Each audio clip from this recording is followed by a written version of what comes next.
السلام علیکم ورحمۃ اللہ وبرکاتہ.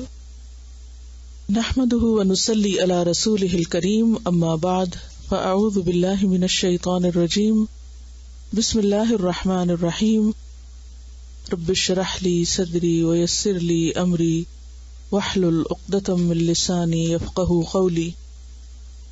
حدیث نمبر ہے 142. عن ابی ہریرہ یقول سمعت رسول اللہ صلی اللہ علیہ وسلم یقول شر ما فی رجل شح ہالع وجبن خالع. رواہ ابی داود کتاب الجہاد. ابو ہریرہ رضی اللہ عنہ سے روایت ہے کہ میں نے رسول اللہ صلی اللہ علیہ وسلم کو فرماتے ہوئے سنا، بندے کو جو بری خصلت دی جاتی ہے وہ بخیلی ہے رلا دینے والی، اور بزدلی جو دل نکالنے والی. اب اس کی آپ عربی اور اردو دونوں دہرائیں گے میرے ساتھ. پڑھیے اب.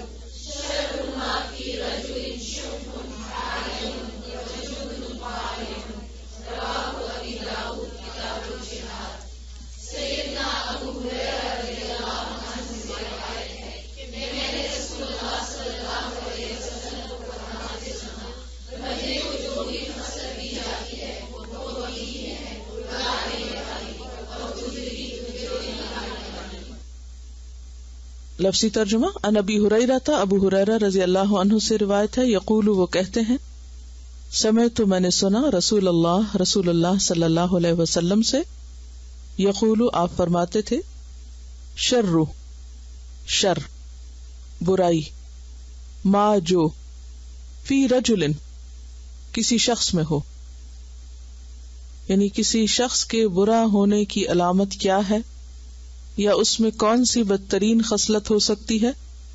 شح بخل، تنگ دلی، ہالع رلا دینے والی، کڑھانے والی، جس کی وجہ سے انسان کڑھن میں مبتلا رہے، جلتا کڑتا رہے.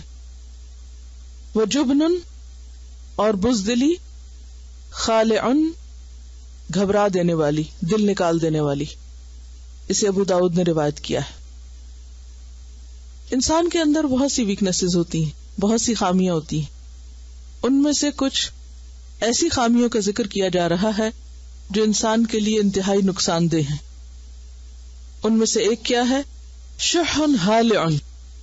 شح کا معنی تو آپ کو معلوم ہے، لیکن لفظ ہالع غور طلب ہے. ہالع کا لفظ جو ہے یہ ہلع سے ہے.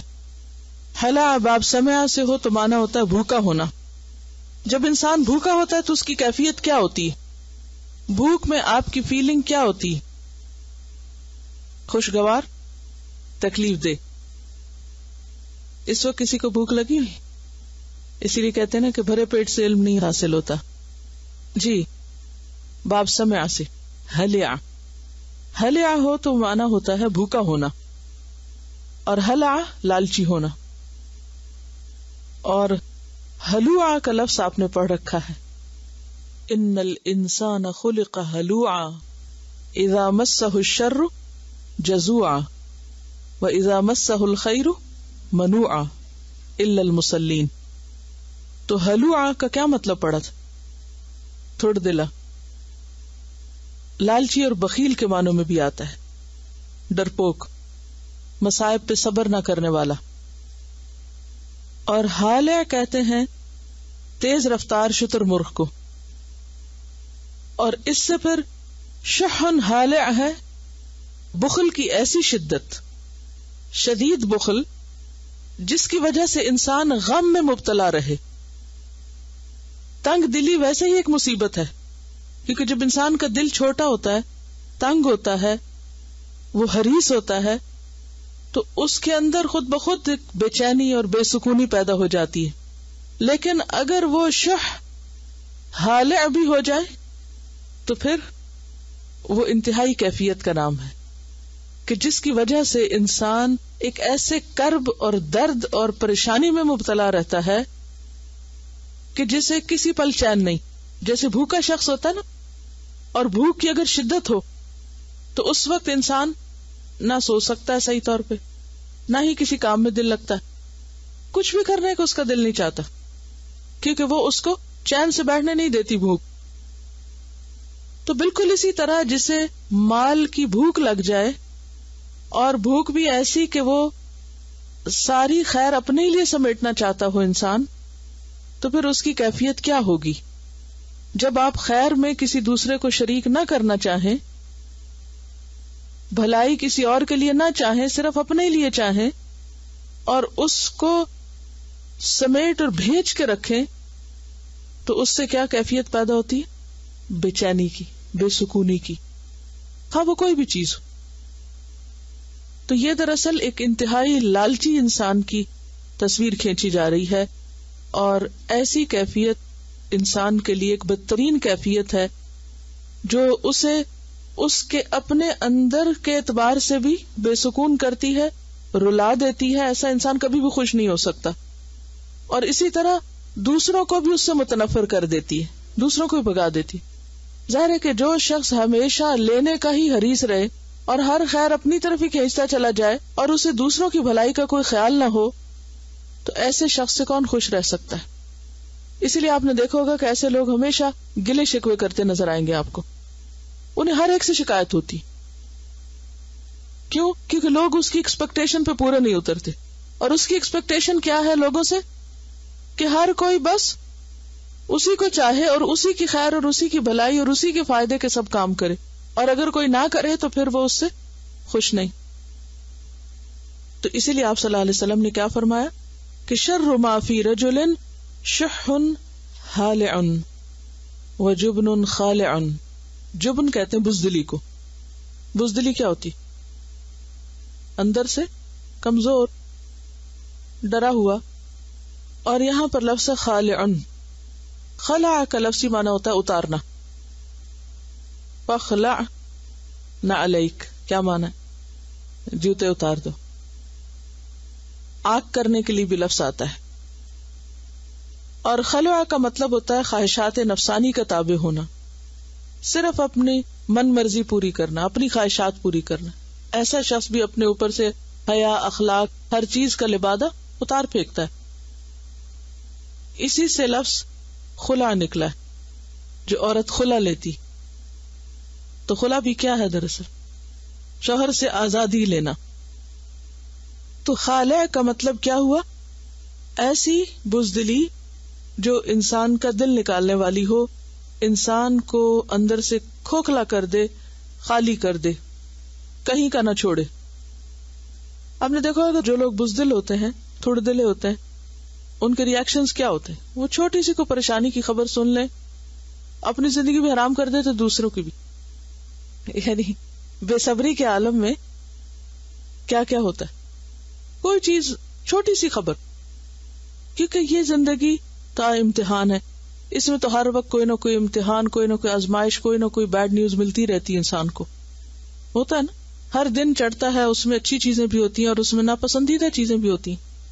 آپ کو لوگوں کی طرف سے خیر بھی ملتی ہے، آپ لوگوں کی طرف سے ایسی باتیں بھی سنتے ہیں کہ جو آپ کے لیے ایک تھریٹ کی حیثیت رکھتی.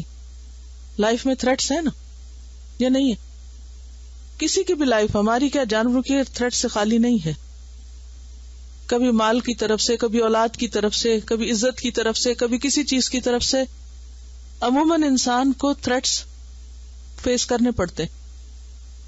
اب ہوتا کیا ہے کہ جو شخص بزدل ہوتا ہے اس کا ریئیکشن تھریٹس پہ کیا ہوتا ہے؟ کوئی آپ میں سے ایکسپلین کرے گا کیا ہوتا ہے؟ وہ چیز ہونے سے پہلے ہی صرف خبر سن کے پریشان ہو جاتے. فوری ریئیکشنز کیا ہوتے ہیں؟ گھبراہٹ. اور گھبراہٹ ایسی جو دل نکال دینے والی، دل باہر آنے لگے. پینک اٹیک جس کو کہتے ہیں، اینگزائٹی بلٹ ہونا شروع ہو جاتی. اور پھر ایسے لوگ اپنے آپ کو تو بے سکون کرتے ہیں، سارے ماحول کو بے سکون کر دیتے ہیں. خود تو خوش نہیں رہ سکتے، کسی کو بھی نہیں رہنے دیتے. اور کیا ہوتا ہے؟ یہ ایسی بد اخلاقیاں ہیں اور ایسی مصیبتیں ہیں انسان کے لیے کہ جس نے انسان کا سکون برباد کیا ہوا. اور ان پہ قابو، اللہ پہ توکل صبر اور بھروسے کے ساتھ ہی ہو سکتا ہے کہ ہر نفع نقصان صرف اللہ کے ہاتھ میں، کوئی کچھ نہیں بگاڑ سکتا. نبی صلی اللہ علیہ وسلم کی بڑی خوبیوں میں سے کیا خوبی تھی؟ انتہائی بہادر تھے.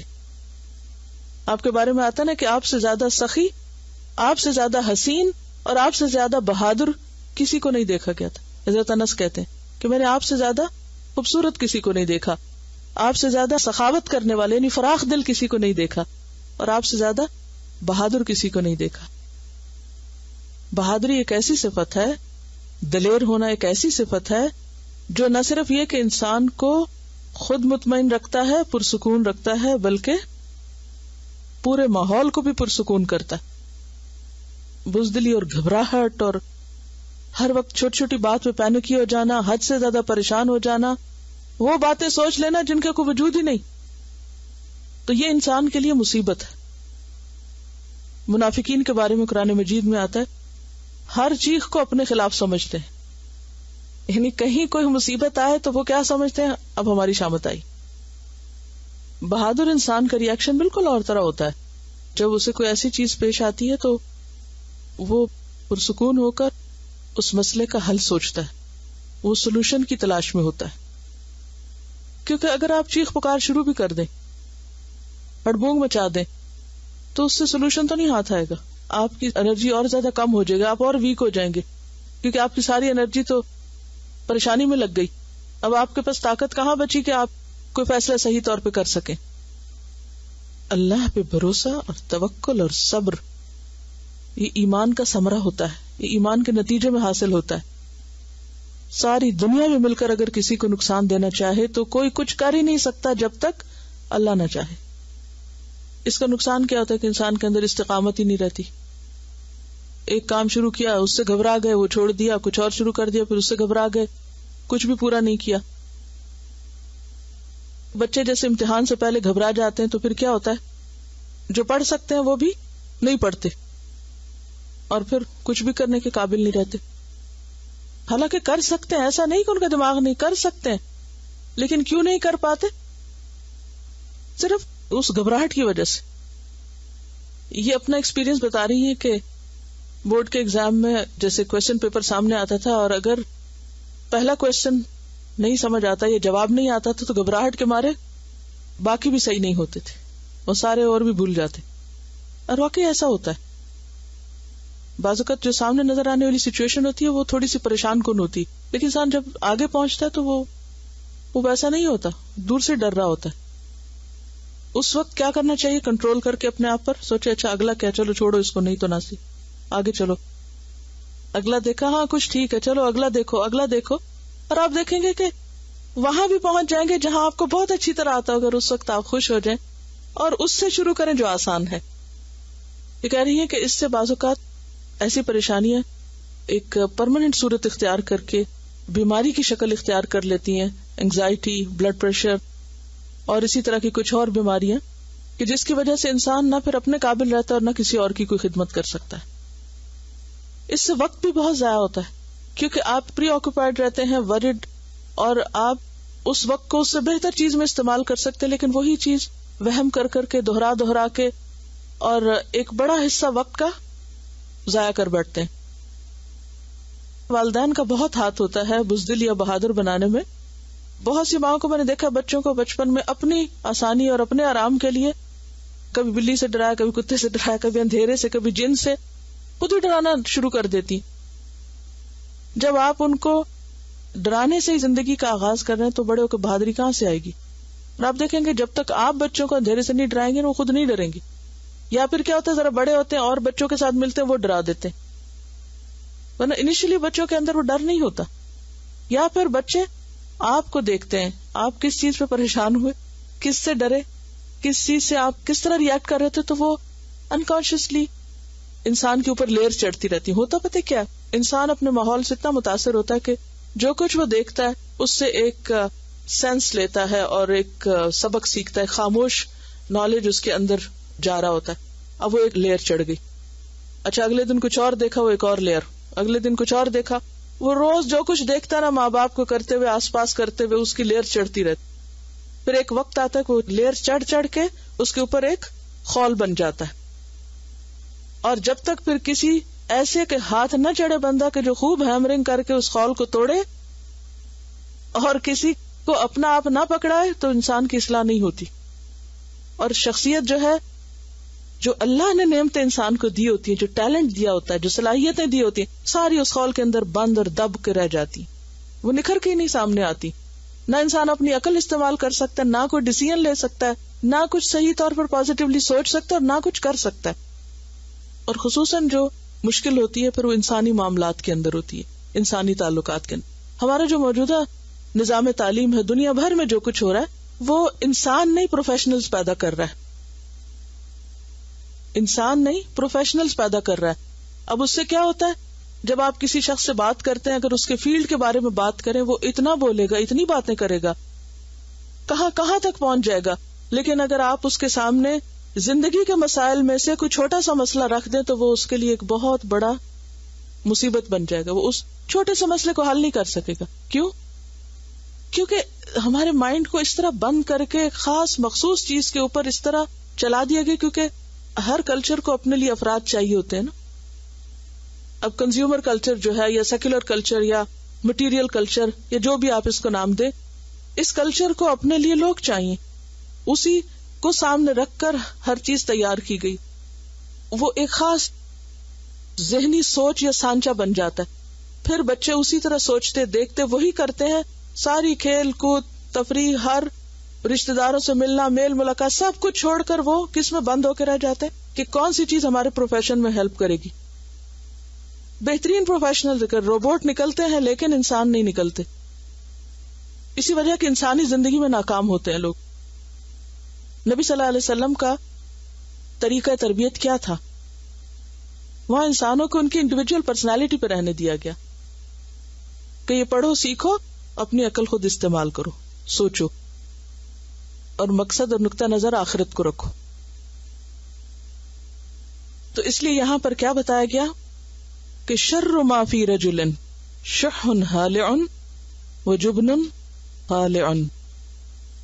بدترین چیزیں جو انسان کے اندر پائی جاتی ہیں، بدترین خصلتیں، وہ ایسی شح، ایسی بخیلی، ایسی گھٹن ہے جو انسان کو رلا دینے والی ہو. اسی لیے آپ دیکھیں نا، یہاں انہوں نے ترجمہ جو کیا ہے وہ کیا ہے؟ بخیلی جو رلا دینے والی. روتا ہی رہتا ہے انسان، پھر صرف نیگیٹو تھنکنگ ہی رکھتا ہے. اور بزدلی جو دل نکال دینے والی، کہ بات بات پہ دل بیٹھا جائے اور دل ڈوب جائے. آپ دیکھیں کہ یہ جو بہت دل ڈوبنا ہے، یہ بھی کس وجہ سے ہوتا ہے؟ کیونکہ دنیا کی محبت پیچھے چھپی ہوئی ہوتی ہے. تو جب دنیا کی شدید محبت کا ہم شکار ہوتے ہیں نا، تو پھر دنیا کا چھوٹا سا نقصان بھی ہمارا دل لے بیٹھتا ہے. دین ہمارا کیا سکھاتا ہے؟ چھوٹا کیا اور بڑا کیا، کوئی بھی نقصان ہو جائے تو کیا کرو، اس وقت کیا پڑھو؟ انا للہ و انا الیہ راجعون. وہ چیز چلے گئی، ہم بھی اللہ کے لیے اور ہم بھی واپس جانے والے. ہم نے کون سا بیٹھے رہنا ہے؟ کوئی پیارا چلا گیا دنیا سے تو ہم نے کہا یہاں بیٹھے رہنا، ہم نے بھی جانا ہے. مال چلا گیا، گھر چلا گیا، کچھ چلا گیا، یہ تو جانے والی چیزیں. کس نے کہا تھا یہ تمہارے پاس رہیں گی اور تمہارا کوئی حق ہے ان پہ؟ لیکن ہم ان چیزوں کو اپنا حق سمجھ کے اپنی مٹھی میں دبا کے رکھنا چاہتے ہیں، اور کسی چھوٹی سی چیز کے لیے بھی کھولنے کو تیار نہیں ہوتے. اسی لیے پھر ہم شیئر نہیں کر سکتے کسی بھی چیز کو. گھروں میں بہن بھائیوں کے درمیان بہت سے جھگڑے کس وجہ سے ہوتے ہیں؟ شیئرنگ کی عادت نہیں ہوتی. ہر ایک صرف اپنا فائدہ چاہتا ہے، ہر ایک اپنی مرضی کے مطابق اپنی چیزوں کے اوپر پورا ہولڈ رکھنا چاہتا ہے. تو اس کا نتیجہ کیا ہوتا ہے کہ پھر لڑائی جھگڑا، فساد، برے تعلقات آپس کے، اور ہر وقت چخ چخ، گھر کے اندر کوئی سکون باقی نہیں رہتا.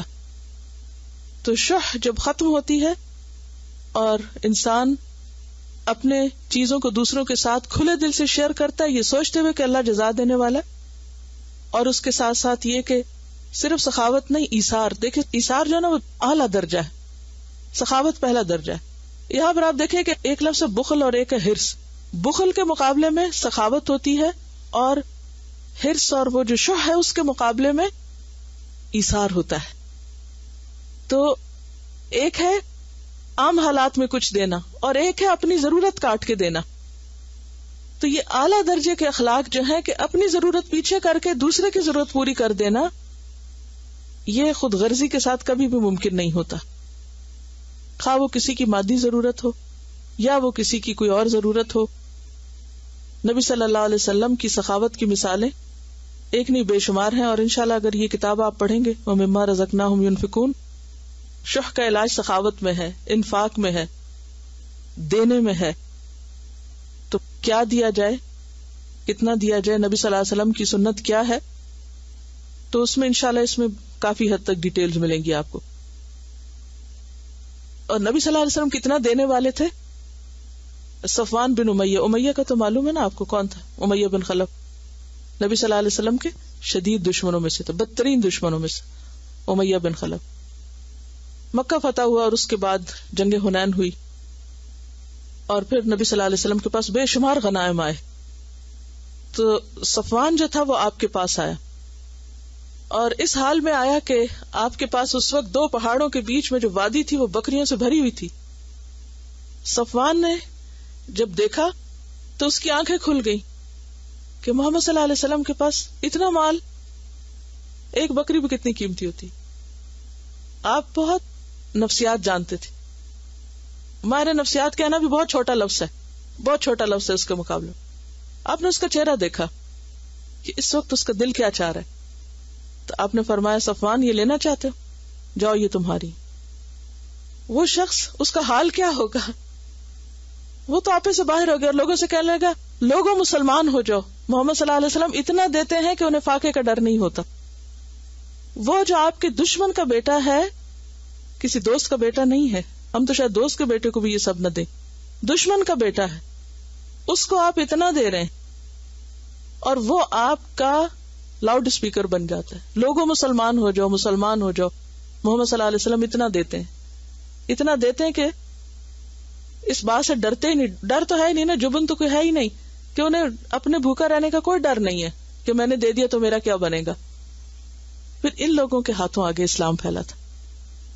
لیکن دل میں اگر چھوٹی سی بھی شح اور وہ بخیلی اور گھٹن باقی رہ جائے اور سارے فائدے انسان صرف اپنی ذات اور اپنے خاندان کے لیے سمیٹ کے رکھے تو پھر کبھی بھی دین نہیں پھیل سکتا. تو اس کے لیے کیا ہے، جو بھی ہے دینے والا انسان بنے. یہ اقوال حکمت میں سے بتا رہی ہیں کہ چھوٹے برتن میں زیادہ پانی نہیں آتا، نہیں سماتا. اسی طرح چھوٹے دل کے ساتھ بڑی کامیابی نہیں ہوتی، بڑے کام نہیں ہوتے چھوٹے دل کے ساتھ. دانش مند یعنی عقل مند شخص وہ ہے جو بہت چاہے، یعنی بہت ساری خیر سمیٹنا چاہے، لیکن اگر تھوڑا ملے تو اس پہ بھی راضی ہو جائے، یعنی قناعت ہو اس کے اندر، حریص نہیں. حرص انسان کو کمزور بنا دیتا ہے.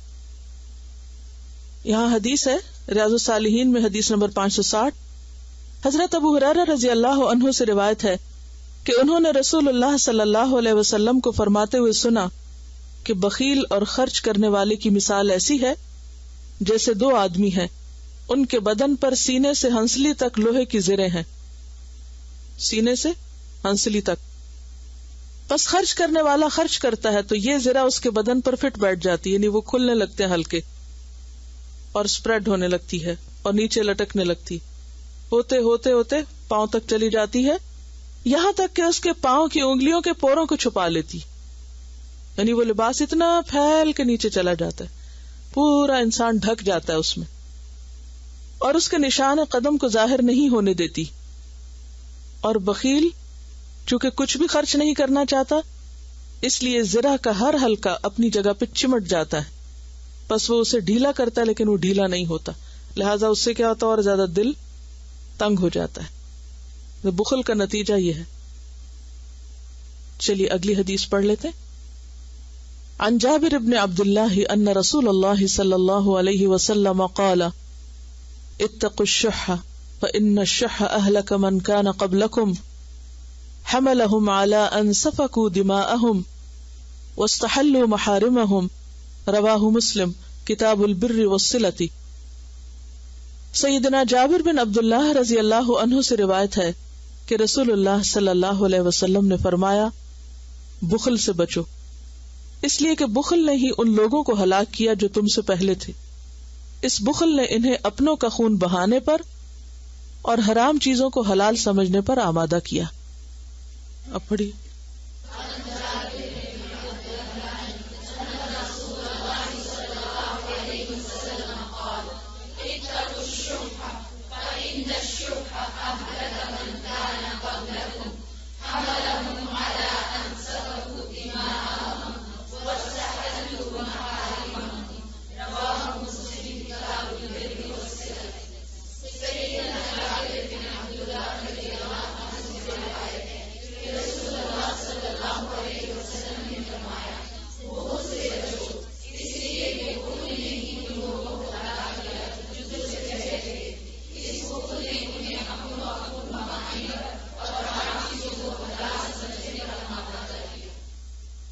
لفظی ترجمہ. ان جابر بن عبداللہ، جابر بن عبداللہ رضی اللہ عنہ سے روایت ہے، ان بے شک رسول اللہ قال، رسول اللہ صلی اللہ علیہ وسلم نے فرمایا، اتقوا الشح، بچو شح دل کی تنگی سے، فإن الشح، پس یقیناً شح نے اہلک ہلاک کر دیا، من اس کو جو کانا تھا قبلکم تم سے پہلے لوگوں کو شح نے ہلاک کیا، حملہم اس نے اٹھایا ان کو، یعنی اکسایا، علی اس بات پر، ان یہ کہ سفکو وہ بہائیں، دماءہم اپنے خون، واستحلوا اور حلال کر لیں، محارمہم اپنی حرام چیزوں کو. جیسے کہ پہلے بھی میں نے عرض کیا تھا کہ شح یا بخل ایسی چیز ہے کہ جس سے کئی ایک خرابیاں نکلتی، یعنی اس سے بہت سی اخلاقی برائیاں جنم لیتی ہیں. مثلا کل میں نے لکھوائی تھی، کون کون سی؟ خود غرضی، خیانت، مطلب پرستی، بددیانتی، بے مروتی، بدسلوکی، تنگ نظری، لالچ، بدخواہی، شح ہے اس کے پیچھے. تو یہاں پر آپ صلی اللہ علیہ وسلم فرما رہے ہیں کہ شح پہلے لوگوں کی ہلاکت کا سبب بنا، قتل و غارت کا سبب بنا، کیونکہ جب انسان معاف کرنے پہ تیار نہیں ہوتا، دل کھلا نہیں کرتا، دوسرے کے لیے خیر و بھلائی نہیں چاہتا، تو پھر نتیجہ کیا ہوتا ہے؟ لڑائی، دنگا فساد. اور پھر اگر وہ بڑھتی جائے تو الٹیمیٹلی کیا ہوگا؟ قتل و غارت. تو آپ نے فرمایا کہ یہ شح پہلے لوگوں کو ہلاک کر چکی، یعنی تمہیں بھی ہلاک نہ کر دے. اگر تمہارے اندر بھی شح آئی تو ایسا ہی ہوگا. حملہم اسی نے ان کو اکسایا، آمادہ کیا، انسفکوا دماءہم کہ وہ اپنے خون بہائیں، یعنی بھائی نے بھائی کو قتل شح کی بنیاد پر کیا، دل کی تنگی کی وجہ سے کیا. واستحلوا محارمہم اور انہوں نے حرام چیز کو حلال کر لیا، یعنی جیسے قتل انسانی حرام ہے، جان محترم ہے، تو اس کو انہوں نے حلال کر لیا. بل سولت لکم انفسکم امرا، اخوان یوسف نے یوسف علیہ السلام کو کنویں میں کیوں ڈالا؟ حسد تھا، لیکن حسد کی بنیاد بھی کیا تھی؟ دل کی تنگی تھی کہ اس کی طرف کیوں توجہ ہے باپ کی. اب اپنے خون کے رشتے کے ساتھ ایسا سلوک کرنا یہ کوئی معمولی چیز نہیں ہے. اور اس مثال سے تو آپ یہ دیکھیں کہ ایک پیغمبر کے گھر میں ہے یہ بچے، باپ کو معمولی انسان نہیں ہے، اپنے معاشرے کا سب سے زیادہ نمایاں دیندار انسان ہے جس کے پاس اللہ کی طرف سے وحی آتی. اور پھر یعقوب علیہ السلام کس کے بیٹے؟ پیغمبر کے بیٹے. وہ کس کے بیٹے؟ ابراہیم علیہ السلام، پیغمبر کے بیٹے. کیا ان بچوں کو اپنی تاریخ یاد نہیں ہوگی؟ اپنا خاندانی پس منظر یاد نہیں ہوگا؟ ہم کس کی اولاد ہیں؟ اس کا بھی تربیت پہ ایک اثر ہوتا ہے. عام طور پر ماں باپ بچوں کو کہتے ہیں کہ تم اپنے ماں باپ کے نام کی لاج رکھنا، دیکھو تمہارے باپ دادا کیا کرتے رہے، تم کیا کر رہے ہو. تو اس کا بھی ایک اثر ہوتا ہے. لیکن یہ شح اور یہ دل کی تنگی ایسی چیز ہے اور یہ خود غرضی ایسی چیز ہے کہ انسان کے اندر جب آ جاتی ہے تو پھر وہ نہیں دیکھتا وہ کس کی اولاد ہے, باپ کون ہے, اور ہمارے اس رویے سے باپ کو کیا تکلیف پہنچے گی. اگر انہیں یہ پتا ہی تھا کہ باپ کو بہت محبت ہے یوسف علیہ السلام سے, تو انہیں یہ بھی تو پتا ہوگا نا کہ اگر ہم نے اس بچے کے ساتھ کچھ کیا تو اس بچے کو نہیں, باپ کو کتنی شدید تکلیف ہوگی. تو پھر انسان ان محترم رشتوں کا لحاظ اور پاس بھی بھول جاتا ہے جب خود غرض ہوتا ہے. جب انسان صرف اپنا فائدہ سوچنے لگتا ہے نا, تو بعض اوقات وہ قریب ترین رشتوں کا احترام اور محبت اور حق حقوق سب کچھ بھلا دیتا ہے. اسی چیز کی طرف یہاں اشارہ ہے کہ انہوں نے حرام چیزوں کو حلال کر لیا, ناجائز چیزوں کو اپنے لیے جائز کر لیا. ابن حبان کی روایت میں اس سے ملتی جلتی بات آتی ہے. آپ نے فرمایا ہرس سے بچو, یعنی شح سے بچو, کیونکہ اسی نے اگلوں کو اس کی دعوت دی اور انہوں نے خون بہایا اور انہوں نے رشتے کے حق کو کاٹا. وہاں یہ الفاظ زائد ہیں ابن حبان کی روایت میں. کیا؟ انہوں نے رشتے کے حق کو کاٹا. اب یہ بڑی اہم بات ہے. صلہ رحمی انسان کیوں نہیں کر پاتا؟ کیوں نہیں کر پاتا صلہ رحمی؟ رشتہ داروں کو ان کا حق دینا, ان کے ساتھ اچھا سلوک کرنا, ان کے اوپر بھی خرچ کرنا. تنگ دلی ہے. بعض اوقات ایک بھائی, اس کے بچے بہت محتاج ہو سکتے ہیں, لیکن دوسرا بھائی جس کے پاس سب کچھ ہے, وہ کیا سوچ کے نہیں بھائی کی مدد کرتا؟ اس کے لیے زیادہ اہم کیا؟ میرے اپنے بچے, میرا گھر, میرے بچوں کی تو ضروریات ابھی پوری نہیں ہوئی, میں اس کے بچوں کو کہاں سے کھلاؤں؟ اسی لیے آپ نے دیکھو گے کہ بعض اوقات سگے بہن بھائیوں میں بہت اونچ نیچ ہو جاتی, بہت فرق ہو جاتا ہے, رشتوں کا حق بھول جاتا ہے. کیا چیز ہے پیچھے؟ سمپل ریزن, خود غرضی, ہرس, اپنے ہی فائدے سوچنا اور دوسروں کو بھول جانا. یعنی بعض اوقات صرف سٹیٹس کا فرق نہیں ہوتا, بلکہ صرف اپنوں کی چاہت ایسی کہ دوسروں کو بالکل اگنور کر دیا. یعنی کہ اپنے بچوں کو اگر سیر پہ لے جا رہے ہیں, آئس کریم کھلانے جا رہے ہیں, تو دوسروں کو پوچھا تک نہیں. یعنی اس قدر بے مروتی بعض اوقات ہو جاتی ہے.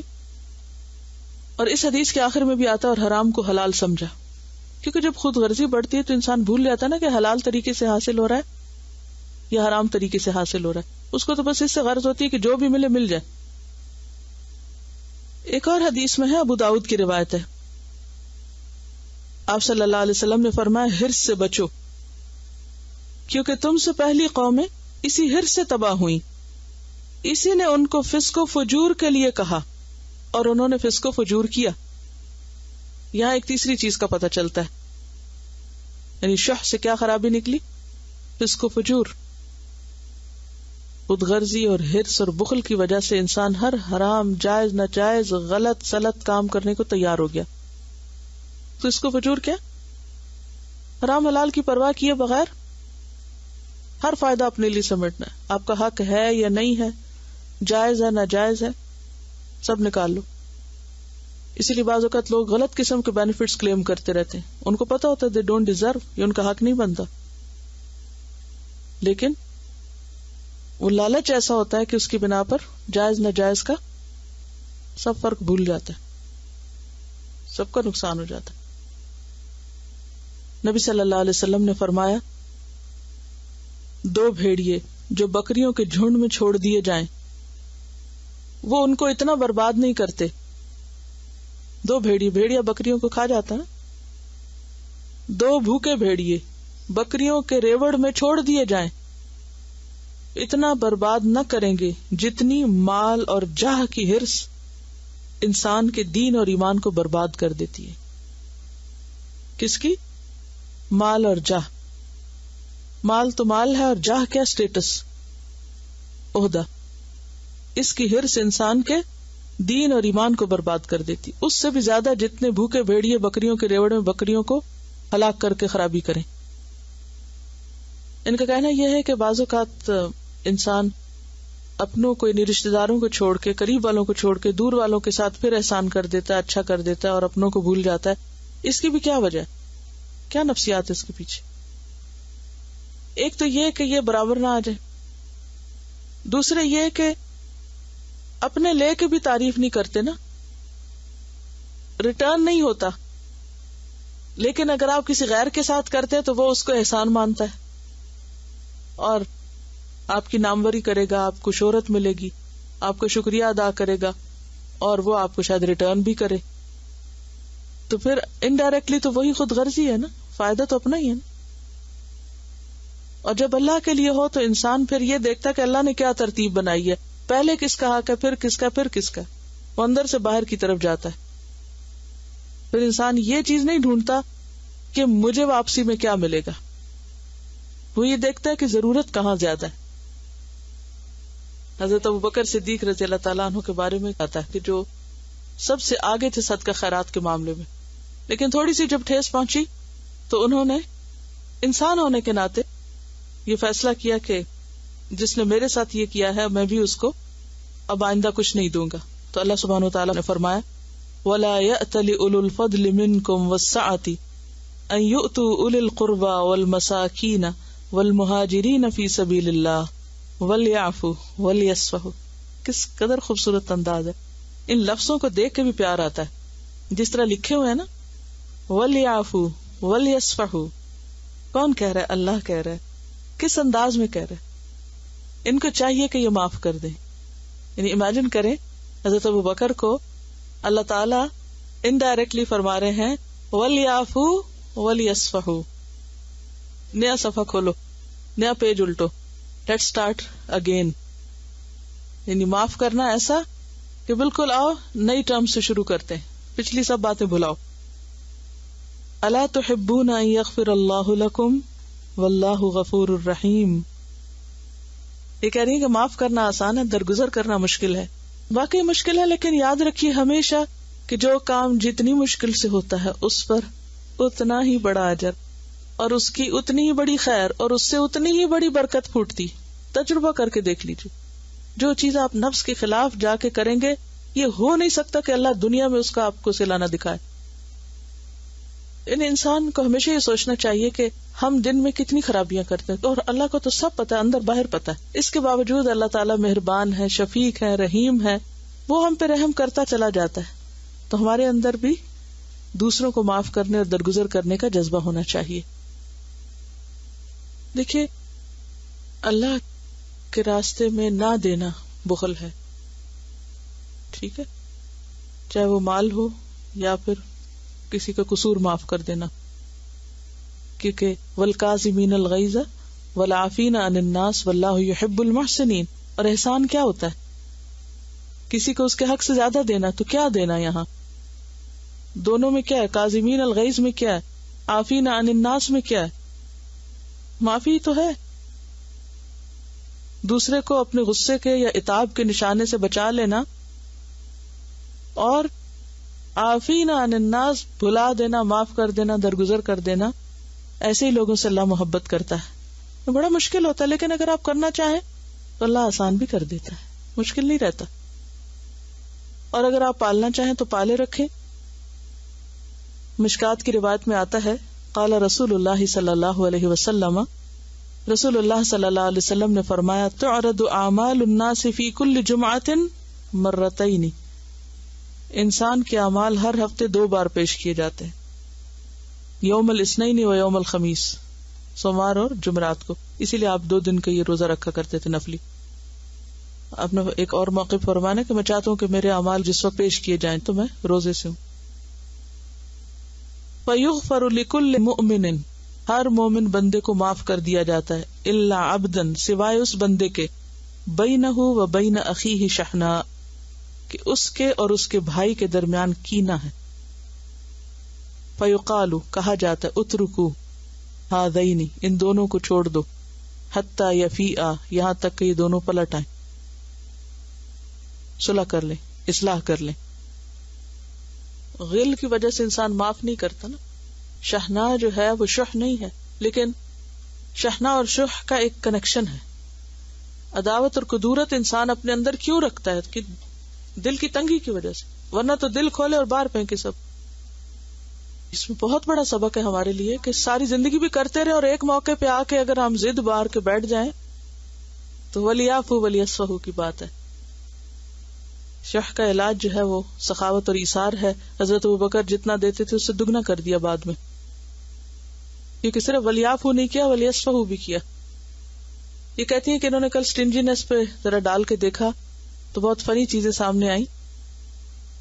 جب میں نے وہ ورڈ ڈال کے دیکھا تو اس میں بہت ساری چیزیں آئی ہوئی تھیں. سب سے زیادہ جو مجھے لگی آئی کیچنگ وہ تھی کہ ریلیشن شپس میں کس طرح سٹنجینس ہوتی ہے. تو جیسے اس میں انہوں نے یہ لکھا ہوا تھا کہ سپوز کہ ہسبینڈ اینڈ وائف ہیں، تو اس میں آپ کی وائف آپ کے لیے بہت کچھ اچھا کر رہی ہے اور آپ کو بہت آرام بھی دے رہی ہے، ایوری تھنگ وہ آپ کے لیے کر رہی ہے، لیکن اس میں آپ کیا کر رہے ہیں، اس کو آپ اپریشیشن کے کوئی جملے نہیں بولتے اس کو، لیکن آپ اس کو یہ بھی نہیں بتاتے کہ تم نے بہت اچھا کیا، یا آج تم بہت اچھی لگ رہی ہو، یا یہ کہ جو قربانی کر رہے ہیں آپ اس کو نہیں بتا رہے. تو اس میں انہوں نے بچوں اور والدین کا بھی دیا ہوا تھا کہ اگر بچہ آپ کا گریڈز لا رہا ہے تو آپ اس کو بہت اپریشیٹ کر رہے ہیں، آپ سے کہہ رہے ہیں کہ یو ڈیڈ ویری ویل اور سم تھنگ لائک دیٹ.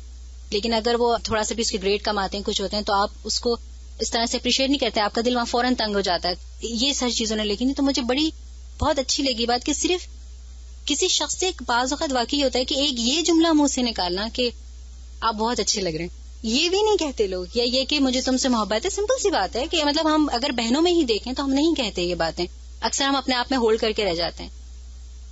نہیں، ایک بالکل درست بات ہے کہ تعلقات کی خرابی کی جڑ ہی یہی ہے. یہ بھی اسی میں آتا ہے، دل کی تنگی میں سے کہ سلام نہیں کرتے، کسی کو کھلے دل سے ملتے نہیں، خود اس کے پاس نہیں جاتے، حال نہیں پوچھتے، آگے نہیں بڑھتے، اندر ہی اپنے ہی اندر رکے رہتے ہیں، اکڑے رہتے ہیں، دوسروں میں دلچسپی نہیں لیتے. کون پاس بیٹھا ہے، ہو سکتا ہے کہ سارا دن بعض اوقات کوئی ساتھ بیٹھا اور آپ کو یہ یاد نہ ہو کہ آج میں کس کے ساتھ بیٹھی ہوئی تھی کلاس میں.